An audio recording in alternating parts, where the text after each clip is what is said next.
சின்ன சிட்டுக்களே சிங்கார முட்டுக்களே வாசம் வீசுவோம் வாசம் வீசுவோம் கிறிஸ்துவின் நறுமணமாய் வாசம் வீசுவோம் கிறிஸ்துவின் நறுமணமாய் வாசம் வீசுவோம்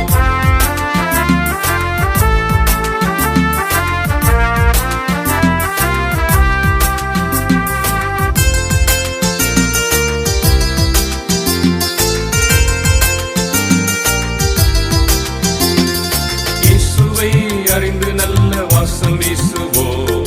இறை வேண்டல் செய்துமே வாசம் வீசுவோம் பக்தியுடன் அன்பு செய்து வாசம் வீசுவோம் பகிர்ந்து பகிர்ந்து ஒன்றிணைந்து வாசம் வீசுவோம்